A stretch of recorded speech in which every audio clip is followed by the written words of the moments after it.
ꯃꯌꯥꯝꯒꯤꯗꯃꯛ ꯄꯨꯗꯨꯅ ꯂꯥꯛꯆꯔꯤꯕ ꯁꯔꯃꯣꯟ ꯑꯁꯤꯒꯤ ꯇꯥꯏꯇꯜꯗꯤ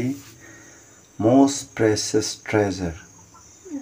ꯑꯩꯈꯣꯏꯒꯤ ꯄꯨꯟꯁꯤꯗ ꯈ꯭ꯋꯥꯏꯗꯒꯤ ꯃꯃꯜ ꯌꯥꯝꯕ ꯂꯟ ꯍꯥꯏꯕ ꯑꯁꯤꯒꯤ ꯃꯔꯝꯗ ꯑꯩꯅ ꯄꯨꯗꯨꯅ ꯂꯥꯛꯆꯔꯤ ꯃꯁꯤ ꯀꯔꯤꯅꯣ ꯍꯥꯏꯕꯗꯨ ꯑꯩꯈꯣꯏꯅ ꯕꯥꯏꯕꯜꯗꯒꯤ ꯈꯔ ꯌꯦꯡꯃꯤꯟꯅꯁꯤ ꯑꯍꯥꯟꯕꯗ ꯏꯁꯣꯔꯗ ꯄ꯭ꯔꯊꯅꯥ ꯇꯧꯁꯤ ꯏꯄꯥ ꯏꯁꯣꯔ ꯅꯍꯥꯛꯅ ꯇꯥꯏꯕꯪ ꯃꯤꯑꯣꯏꯕ ꯑꯩꯈꯣꯏꯗ ꯄꯤꯕꯤꯕ ꯈ꯭ꯋꯥꯏꯗꯒꯤ ꯐꯕ ꯂꯟ ꯍꯥꯏꯁꯤ ꯀꯔꯤꯅꯣ ꯁꯤꯒꯤ ꯃꯔꯝꯗ ꯇꯣꯂꯕꯅ ꯅꯥꯏꯅ ꯈꯔ ꯉꯥꯡꯖꯒꯗꯧꯔꯤ ꯃꯁꯤꯗ ꯅꯍꯥꯛꯅ ꯕꯣꯔ ꯄꯤꯕꯤꯌꯨ ꯑꯗꯨꯒ ꯊꯥꯔꯤꯕ ꯏꯆꯤꯟ ꯏꯅꯥꯎ ꯈꯨꯗꯤꯡꯗꯁꯨ ꯃꯄꯥ ꯅꯥꯏꯗꯕ ꯕꯣꯔ ꯄꯤꯕꯤꯌꯨ ꯄ꯭ꯔꯚꯨ ꯖꯤꯁꯨ ꯈ꯭ꯔꯤꯁꯇꯒꯤ ꯃꯤꯡꯗ ꯈꯨꯔꯨꯝꯖꯔꯤ ꯑꯃꯦꯟ Job 28ꯀꯤ 18ꯅ ꯑꯁꯨꯝꯅ ꯍꯥꯏ No mention shall be made of corals or of pearls ꯍꯥꯏ ꯃꯁꯤꯗ ꯍꯥꯏꯔꯤꯕ ꯀꯣꯔꯦꯜ ꯍꯥꯏꯗꯤ ꯁꯃꯨꯗ꯭ꯔꯗ ꯂꯩꯕ ꯃꯅꯤꯃꯨꯛꯇꯥ ꯅ ꯌꯣꯝ ꯃꯅꯤꯃꯨꯛꯇꯥꯅꯤ pearls ꯍꯥꯏꯕꯁꯦ ꯑꯁꯤꯒꯤ ꯃꯔꯝꯗ ꯑꯩꯈꯣꯏꯅ ꯄꯜꯂꯣꯏꯁꯤ ꯍꯥꯏꯕꯅꯤ ꯃꯈꯣꯏꯒꯤ ꯃꯃꯜꯒꯤ ꯃꯔꯝꯗꯗꯤ ꯑꯩꯈꯣꯏꯅ ꯄꯜꯂꯒꯨꯝꯁꯤ ꯍꯥꯏꯕꯅꯤ ꯃꯁꯤꯅ ꯍꯥꯏꯔꯗꯤ ꯃꯈꯣꯏꯒꯤ ꯃꯃꯜꯁꯦ ꯑꯁꯨꯛꯀꯤ ꯃꯇꯤꯛ ꯌꯥꯝꯃꯤ For the price of wisdom is above rubies ꯑꯗꯨꯕꯨ ꯂꯧꯁꯤꯡꯒꯤ ꯃꯃꯜꯗꯤ ꯃꯅꯤꯃꯨꯛꯇꯥ rubies ꯍꯥꯏꯔꯤꯕ ꯑꯁꯤꯗꯒꯤ ꯍꯦꯜꯂꯤ ꯃꯁꯤꯒꯤ ꯃꯊꯛꯇ ꯂꯩ ꯍꯥꯏꯕꯅꯤ ꯑꯩꯈꯣꯏꯅ ꯇꯥꯏꯕꯪꯄꯥꯟꯗ ꯍꯧꯖꯤꯛ ꯂꯩꯔꯤꯕ ꯃꯤꯁꯤꯡꯅ ꯁꯃꯨꯗ꯭ꯔꯗ ꯑꯔꯨꯕ ꯁꯃꯨꯗ꯭ꯔꯗ ꯂꯨꯞꯇꯨꯅ ꯃꯅꯤꯃꯨꯛꯇꯥ ꯀꯌꯥꯝ ꯊꯤꯔꯦꯕ ꯍꯥꯏꯔꯤꯕꯁꯦ ꯃꯈꯣꯏꯒꯤ ꯃꯃꯜꯗꯤ ꯄ꯭ꯔꯤꯊꯤꯕꯤꯗ ꯑꯁꯨꯛꯀꯤ ꯃꯇꯤꯛ ꯌꯥꯝꯃꯤ ꯁꯅꯥ ꯃꯃꯜ ꯌꯥꯝꯃꯤ ꯍꯥꯏ ꯑꯗꯨꯕꯨ ꯁꯅꯥꯗꯒꯤꯗꯤ ꯃꯅꯤꯃꯨꯛꯇꯥ ꯗꯥꯏꯃꯟ ꯑꯁꯤꯅꯆꯤꯡꯕꯁꯤꯡ ꯑꯁꯤꯅ ꯑꯁꯨꯛꯀꯤ ꯃꯇꯤꯛ ꯃꯃꯜ ꯌꯥꯝꯕ ꯍꯦꯜꯂꯤ ꯁꯤꯅꯧꯁꯥ ꯍꯧꯖꯤꯛ Job 28ꯀꯤ ꯑꯩꯈꯣꯏꯅ ꯃꯃꯥꯡꯗ ꯃꯃꯥꯡꯒꯤ ꯚꯔꯁꯁꯤꯡ ꯑꯁꯦ 17, 15, 16 ꯑꯁꯤꯅꯆꯤꯡꯕꯁꯤ ꯅꯈꯣꯏꯅ ꯄꯥꯔꯒꯗꯤ ꯃꯁꯤ ꯃꯅꯤꯃꯨꯛꯇꯥ ꯁꯅꯥꯒꯤ ꯃꯃꯜ ꯃꯊꯪꯒꯤ ꯚꯔꯁꯅ ꯇꯣꯄꯥꯁ ꯑꯁꯤꯅꯆꯤꯡꯕꯒꯤ ꯃꯔꯝꯗ ꯍꯥꯏꯔꯤꯕꯅꯦꯕ ꯑꯗꯨꯕꯨ ꯕꯥꯏꯕꯜꯅ ꯆꯥꯡꯗꯝꯅꯔꯤꯕꯗꯤ ꯃꯅꯤꯃꯨꯛꯇꯥꯁꯤꯡ ꯑꯁꯤꯒ ꯂꯧꯁꯤꯡꯒ ꯆꯥꯡꯗꯝꯅꯕ ꯌꯥꯗꯦ ꯂꯧꯁꯤꯡꯅ ꯑꯁꯨꯛꯀꯤ ꯃꯇꯤꯛ ꯍꯦꯜꯂꯤ ꯍꯥꯏꯕꯅꯤ ꯃꯁꯤꯗ ꯄꯜꯂꯤꯕ ꯂꯧꯁꯤꯡ ꯑꯁꯤ ꯀꯔꯤꯅꯣ ꯍꯥꯏꯕꯅꯤ ꯏꯁꯣꯔꯕꯨ ꯈꯪꯕ ꯑꯩꯈꯣꯏꯅ ꯏꯁꯣꯔꯕు ꯈꯪꯕ ꯏꯄꯥ ꯏꯁꯣꯔꯕꯨ ꯈꯪꯕ ꯄ꯭ꯔꯚꯨ ꯖꯤꯁꯨ ꯈ꯭ꯔꯤꯁꯇꯕꯨ ꯈꯪꯕ ꯃꯁꯤꯗꯒꯤ ꯂꯥꯛꯄ ꯒ꯭ꯌꯥꯟ ꯑꯗꯨꯕꯨꯅꯦ ꯈ꯭ꯋꯥꯏꯗꯒꯤ ꯃꯃꯜ ꯌꯥꯝꯃꯤ ꯍꯥꯏꯔꯤꯕꯁꯦ ꯑꯗꯨꯅ ꯏꯁꯣꯔꯅ ꯑꯩꯈꯣꯏꯗ ꯂꯧꯁꯤꯡ ꯄꯤꯕꯤꯔꯤꯁꯦ ꯀꯔꯤꯒꯤꯅꯣ ꯃꯔꯝꯗꯤ ꯑꯩꯈꯣꯏꯗ ꯃꯍꯥꯛꯀꯤ ꯂꯝꯆꯠ ꯑꯗꯨ ꯂꯩꯒꯅꯦꯕ ꯏꯆꯤꯟꯅꯥꯎꯁꯥ ꯑꯩꯈꯣꯏꯒꯤ ꯄꯨꯟꯁꯤꯗ ꯈ꯭ꯋꯥꯏꯗꯒꯤ ꯃꯃꯜ ꯌꯥꯝꯕ ꯃꯤ ꯑꯃꯒꯤ ꯄꯨꯟꯁꯤꯗ ꯈ꯭ꯋꯥꯏꯗꯒꯤ ꯃꯃꯜ ꯌꯥꯝꯕꯁꯦ ꯂꯝꯆꯠꯅꯤ ꯑꯩꯈꯣꯏꯅ ꯍꯥꯏꯅꯕ ꯂꯩ ꯂꯟ ꯊꯨꯝ ꯃꯥꯡꯕꯗꯤ ꯀꯔꯤꯁꯨ ꯃꯥꯡꯗꯦ ꯃꯇꯝ ꯃꯥꯡꯕꯗꯤ ꯈꯔ ꯃꯥꯡꯉꯤ ꯑꯗꯨꯕꯨ ꯂꯝꯆꯠ ꯃꯥꯡꯕꯗꯤ ꯂꯣꯏꯅ ꯃꯥꯡꯉꯤ ꯍꯥꯏꯕꯁꯦ ꯑꯩꯈꯣই ꯃꯤ ꯑꯃꯒꯤ ꯄꯨꯟꯁꯤꯗ ꯃꯥꯒꯤ ꯂꯝꯆꯠ ꯑꯗꯨ ꯃꯥꯡꯈ꯭ꯔꯕꯗꯤ ꯃꯉꯣꯟꯗ ꯃꯁꯤꯗꯤ ꯇꯥꯜꯂꯒꯁꯨ ꯐꯪꯕ ꯉꯝꯃꯔꯣꯏꯗꯕ ꯄꯣꯠꯅꯤ ꯃꯇꯝ ꯃꯥꯡꯈ꯭ꯔꯕꯗꯤ ꯑꯃꯨꯛ ꯍꯣꯏ ꯈꯔ ꯃꯥꯡꯉꯤ ꯑꯗꯨꯕꯨ ꯑꯩꯈꯣꯏꯅ खरा फंगबो ngamगनेबा अमुक सेक्शन सिनरबा मतमदा सना लोपा मांगखिबदि अखोइना अमुक हन्ना तानबा याय अदुबु अखोइगी लमचत मांगखिबदि अखोइना अमुक हन्ना तालगा फंगबा यामना वागनि सिनाउसिन अदुना अखोइ मियोबिगी पुन्सिदा क्वालिटीगी ममल यामबा हाइबसे संगमुटपा नारदबा हुरामना हुबा ngamaroidaba अदगी करिगुम्बा सुमना साबा ngamlaroidaba maheu lampona sohanba ngamlaroidaba लन हाबिदुदि अखोइगी लमचत नेबा करंबा लमचत ख्रिस्टगा मानबा लमचत अदु अखोइगी पुन्सिदा क्वालिटी मरु है आई मारानाथा हाइरिबा लाइरिक असिदगी खरा शेयर तौजरके पेज 223 की 2 दा पैराग्राफ 3 दा सुनाय ईश्वरगा मानबा डिवाइन लाइकनेस ईश्वरगा मानबा लमचत आइबसे ईश्वरगी मतुंगिना हाइदि प्रभु जीसु ख्रिस्टगा मानबा लमचत इपा ईश्वरगा लमानबा लमचत इपा ईश्वरदा लैरिबा लमचत तो प्रभु जीसु ख्रिस्ट मक्तता लेबा मसीगा मानबा लमचत आइबसे मसी अमत्ता गायरबा अखोइना मालेम पृथ्वी असिदगी अखोइना सर्गदा पुगदबा अमत्ता गायरबा लंदे ईश्वरगा मानबा लमचत आइबसनेबा ख्रिस्टगा मानबा लमचत असे अखोइना ताइंगपान असिदगी सर्गदा पुगनेबा अखोइगी धम ईश्वरना अनौबा पृथ्वी अमा थौरांग तौदुना थमली हाइदिबा अनौबा पृथ्वी असिदा अखोइना पुगदबा ख्वाइदगी अमत्ता गायरबा लंदे अखोइगी लमचतनेबा ख्रिस्टगा मानबा लमचत ताइंगपानदा प्रभु जीसु ख्रिस्टना लैरिङिदा करम लमचत चलमी माकी वंगांग संगांग माकी नुंसीबा माकी मसाइग ओइजबा थातोकपा नुंसीबा अदुगुंबदो अखोइदा लैरबा मतमदा मसी अखोइना सर्गदा पुरगा चतफंगमगदबनेबा aduna masini ko adu haire balam sada se ekoina shem ni ngai loi banai de haire balam sada se ekoina sarga da ju ekoi shem gani haibadi ekoi no gi ishor ga mana gani adu bu kai dong da ekoina ishor gi thaga du di yob ngomoi maram di ishor gi lamsati ishor gi character ti loi banai de adu bu ekoi su loi banai da ba adu rom da no gi sum tangjan gani sinausa masini aduga sida masigi page paragraph 3 da amu hai asumna hai ai khoi myebegi kya loksing mental ability or genius akoi da loksing singba kariguma thaba ma thobagi bigyan gi oiba asiguma loksing singba bread amna phabase masi lamchat nate akoi da maramdi haiba asigumba kya loksing amna leiba missing je aduga afaba lamsaki ona tainaba missing asulaya haibidi saitan gi missing na tayang pan ki asang ba isho khangdaba missing na su asigamba phattaba missing na su gya loksing yamna loksing singba haibase bigyan gi maramda aduga pratibda tholiba sakya sigi maramda suki matik singba layaba adubu mokoi asingba haibase lamsat na te haisida mingchat haibase su lamsat na te reputation is not character mingchat haibase de koina karigumba afaba ma natraju hoji ki matamda sana roichina karigumba thaba ma tabu matamda koina mingchat phangi adubu hairiba sana roidugi lamsat madu lamsati nateba adubu sidai true character is a quality of the soul aseng lamsat hajide ekoi ki hingliba mi adugi ko magun amaneba hingliba punsi soul adi punsi adugi ahingba mi adugi makul amaneba revealing itself in the conduct masi ekoi gi wangang sanga lamsa sajat phije sakcha da ko masi uthora kane lamta daibse ekoi gi ahingba punsi mi amagi manung da leiba kun quality ne masi aseng balamsa daibse masi ko masini ekoi na kauroi da bse aduga lamsa daibse da kamaina to afaba lamsa che kamaina semi pang kalab lamsa che kamaina semi habse inche adun asigi paragraph 5 ta mai mapang kanba strength of character haidi ekoi ki lamsat asigi mapang galase posak anina semi ahamada power of will habdi aina tauge khanba oin kanba gi shakti aina si tauge haragana tauba adugi shakti do madu o matar kalai ekoi mi obna tauge khanba do taubo ngammani will power lairadi habse masi makawra aduga ani subana self control power of self control isagi haksangi aningba apamba singase indri haksangi yaurbe indri aningba apamba singase masibu khudum sanduna thambase masina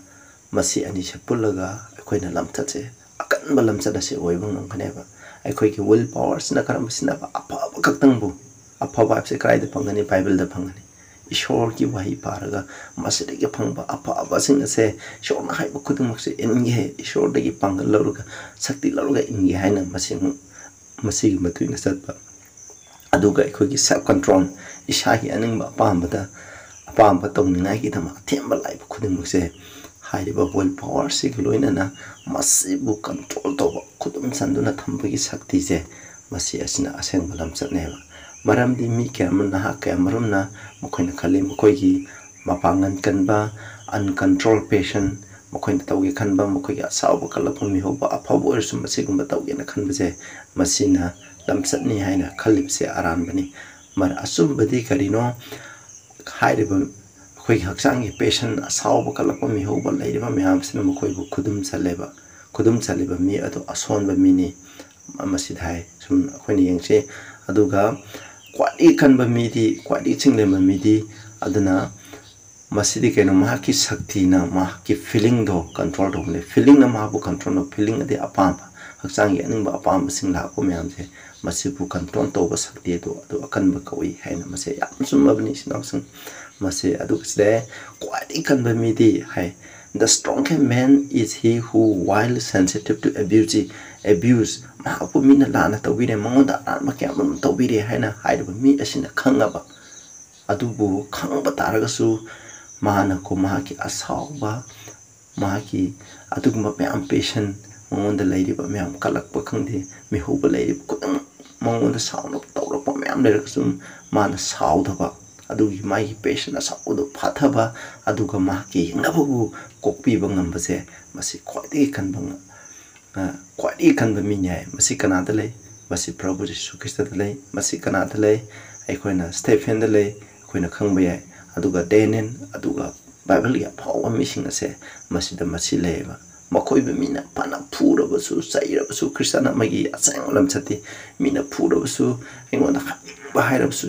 maran si batara basu maduda aibu maran si de mi adubu kokpi bangam bagi gun habase asau leita base masi kwadi kan ba mine isnausa ekoi yam saugale mine ekoi ketang ambo matamda ping naw ba mai ekoi thamoida ang po matamda koina handuna ta khumgi haina khalle khanai haina khalle masi natte masi oirodamni masi control thobang amna bo hanagadamni Prabhu Jisu Christ Matthew 5:40 put love your enemies habase koina yenga bo bunung sibang am habase habidi engona patta to khuding do makoi bu copy bangamba makoi bu nungsi bangamba habase masineba kwadi kan mi habase masini adugum mi ado lamchat ta kwadi aphoba mi neba sida lamchat se kamaina semi haba yengsi ko ekoi ki punsi gi ekoi na punsi da tawri bata khuding mase kwadi maru oide haba taragasu masi ki ekoi lamchat se amada influence le ekoi na thausadana ekoi na karishu meaning leita wahe mangang thokpa ekoi punsi da tawri ba maru oide hana khaleba ekoi wangang sang ekoi na doctor ba thabuk masa che masi maru oide haba taragasu masi sina ekoi gi lamchat che sembada masina ithil piya aduna apaba lamchat habse masi ki mamaldi taing pam bigo ba lanthum asidagi asukimati heleba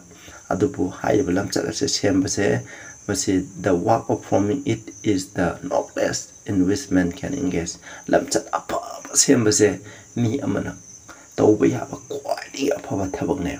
hauji ekhoina isa isu sing taing pam da hoji leiriba misina tanare biti lairik tamba ekhoina kamai tawra PhD phangani double PhD phangani kamai tawra si phangani habsine hoji thak mahi gi thak na phangna honabne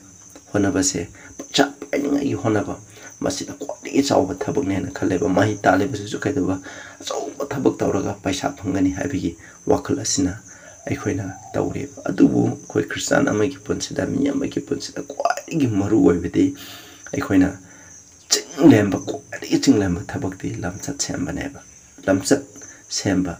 ishor ga manaba Prabhu Jisu Christ ga manaba mokpi bahiba mahpu hatba missing itamak cross ta patna to bi pangamba changjar pa khudima pu tan thokta ba changjar pa khudima pu taran okpi ba adugumba asukimati khopi hebena pek thalaba asauba leitraba lemba mong hadaba mas nolopna pek thalaba ai mangai re kwadi to mane na khanba adu ma pu sembi ba mi singi da ma khong sambi bangamba adu gum balam chat ado kwadi ki maru webni sinausa asi gum balam chat se khoina kada ida semgani have the Matthew 7:24-25 da ai na haidi bu wai sing ase ta ri ba mi sing ado chingja ho mathak da yum sari ba du ga sangdam na ni hamni rock have the karino ai khoi gi lam chat sengba da ba tang hai ba khoi gi lam chat ki pattern di Prabhu Jisu Krista neba masidi nong lakani nong ni nongsi lakani hulang po lakani masina ko hairba jingjaw asida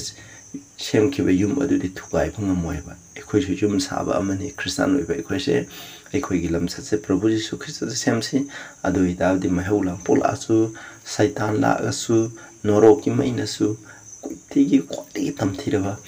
kari amtana masibu manghan bangamoiba adu X20 32 hai sinausa hauze aina na koi bu haidi ishorda amasung ma ki thaujan gi waising aduda na koi pungning changu manamdi masina na koi bu sengat pangame hai which is able to build you up family ishogi wahaina ishorna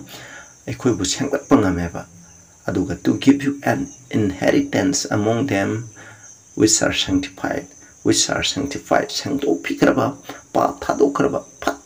pattaba khudimo thadokraba asengba mi oiriba makoi adugi marakta nakhoisu sakthung ama nakhoi lebam ama phangani habni ishogi wahaina ishorna ikoibu samgat pangame masima ikoina lamcha chemba habse khwaidi maru oi habse masini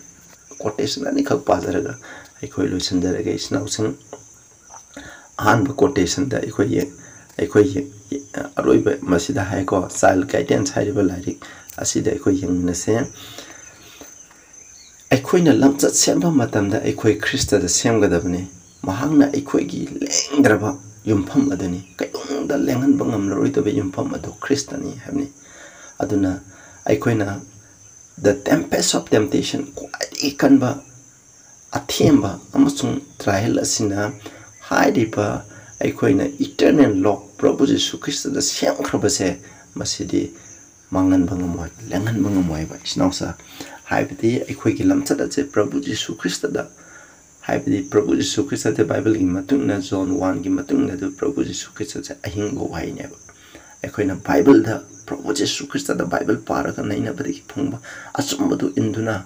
ꯑꯆꯨꯝꯕ ꯏꯟꯅꯕ ꯁꯛꯇꯤꯁꯨ ꯄ꯭ꯔꯚꯨ ꯖꯤꯁꯨ ꯈ꯭ꯔꯤꯁꯇꯒꯤ ꯃꯍꯥꯛꯀꯤ ꯊꯧꯖꯥꯟꯅ ꯃꯉꯣꯟꯗꯒꯤ ꯅꯤꯖꯔꯒ ꯑꯩꯈꯣꯏꯅ ꯍꯥꯏꯕ ꯅꯨꯡꯇꯤꯒꯤ ꯅꯩꯅꯕ devotion morning ꯑꯗꯨꯒ ꯅꯨꯡꯊꯤꯟꯒꯤ ꯃꯇꯝꯗ ꯄꯥꯔꯤꯕ ꯕꯥꯏꯕꯜꯁꯦ ꯏꯜꯂꯒ ꯃꯁꯤ ꯄ꯭ꯔꯊꯅꯥ ꯇꯧꯔꯒ ꯑꯩꯈꯣꯏꯅ ꯃꯁꯤ ꯏꯁꯣꯔꯗꯒꯤ ꯁꯛꯇꯤ ꯐꯪꯉꯒ ꯃꯁꯤ ꯏꯜꯂꯒ ꯑꯩꯈꯣꯏꯒꯤ ꯂꯝꯆꯠꯁꯦ ꯁꯦꯝꯈ꯭ꯔꯕ ꯑꯗꯨ ꯑꯣꯏꯇꯥꯔꯗꯤ ꯃꯁꯤ ꯂꯦꯡꯍꯟꯕ ꯁꯨꯡꯉꯝ ꯉꯝꯃꯣꯏꯕ ꯑꯩꯈꯣꯏꯁꯦ ꯐꯅ ꯇꯝꯊꯤꯕ ꯀꯌꯥ ꯂꯥꯛꯇꯨꯅꯁꯨ ꯑꯩꯈꯣꯏ ꯂꯦꯡꯍꯟꯕ ꯉꯝꯃꯣꯏ ꯍꯥꯏꯕꯁꯤꯅꯦꯕ ꯃꯁꯤꯗ ꯍꯥꯏ ꯑꯗꯨꯒ ꯐꯦꯠ ꯆꯥꯏꯜ ꯒꯥꯏꯗꯦꯟꯁꯇꯒꯤ ꯂꯧꯊꯣꯛꯄꯅꯤ ꯐꯦꯠ ꯑꯥꯏ ꯂꯤꯞ ꯕꯥꯏ ꯍꯥꯏꯔꯤꯕ ꯕꯨꯛ ꯑꯁꯤꯒꯤ ꯄꯦꯖ 44ꯗꯁꯨ ꯍꯥꯏ a well balanced character is formed by single acts well performed hai aikoina sanaba lamsat habse karina semi aikoina single thabuk makha fajana pangthokdo maduna aikoigi character well balanced character semi asigumba acts hamni single acts hamni aikoigi punsida pangthoriba thabuk khuding macha oruso choborso masa do fajana pangthokpaje masina aikoigi lam well balanced character same hai khoi ngang thokpa su padana ngang thokpa khalaga ngangba khoi shono haibigi matuina set por su sa por su punamak se bible na yaba adugi matuina tawba hairiba tawba matanda padana tawthokpa hairiba sina khoi lamchata se same ba sida hai lamchata one defect soiba ama leiba one defect cultivated khoi yokhat baje instead of being overcome khoi wangang sangang da su fataba wahi sum sinaba ngangbase masi sum nganghanbagi mohta masi ade haina ikoina khudum chanba asigumba saba orsu thakba orsu ko asigumba jina ko masi ikoina cultivate tawa khoina khudum chanbagi mohta masi khoina sum jokhat patade makes the man imperfect ikoje lamchan mapung phadaba mi ama habdo and closes against him the gate of the holy city aduga ishorya sang basar ado hairiba fattaba aikoigi defect asoiba ama leibase masina sargagi thong adu lonsan begini hai sida in all the redeemed hosts not one defect will be seen ishorna kan bi khraba me pum khudingma aduda asoiba lamchat ama phau uba phangai hai adune isnausa basi kwatigi maru oibane nang eki kristana magi punsida kwatigi maru oiba lan aikoina sargada pugada lan adudi Prabhu Jisu Krista ka manaba lamsat maki dharma semba aikoida leiba isne masi karana leigini aikoina nuntingi Bible paraga thajabagi mapana ishomanda ki pangan niraga sakti niraga masi illa chalaba matamda aikoina asengba lamsat ase phanganeba masi phangningai dama sinausa aikoi honasi adu hairiba sermon ase nakoina sinausun maru mapang singda ju share tawbiu masi ga sombaje khangan se koina punsida kwadi tangada maru oibedi karino sanalo palanthum aduga mahi masing natte masi kwadi ahanbedi shogi apobalam chacha tangada ni adugi matungda atei punama ase lakani habse koina kawumse aduna koina Matthew 6:33 da habdo seek ye first the kingdom of God and his righteousness and all these things shall be added unto you shogi ning tholaiba maki dharma senba haibni shogi ning tholema ki dharma senba haibdi Krista ka manab lamchat haibse ishoga manab lamchat ase thiu adoi thari time pam gi sana lupa lan thum jib ka aikona mahi hairi ba kutum ase shona matang darka lebdi ki mutung na pibi ne habne ba dana tabidi ba china kutum po ishona bo pibo anoba mi oi traga dina koina subscribe tabiu aibu mateng pangbo ina koina subscribe taruga ishogi haidegi Pereba sermon sing ase nakoina tabiu haina ina mayamda appeal tawri pratana tawse ipa isho yam thagasare Khwaidagi Mamal Yamba Lan haibase karino habising maram tangkre kwadi mamal yamba lamdi ipa isho Prabhu Jisu Krista kamanaba ipa naka manaba naki nungsieba thauja naiba achat mirai naidaba taraba sing nungsieba ma cross ta ma pu hat missing the muk patna ngamba lamsat aduni habse tamjare thagasari tariba khuding da subor pinabi Prabhu gi minde kurumjari amen.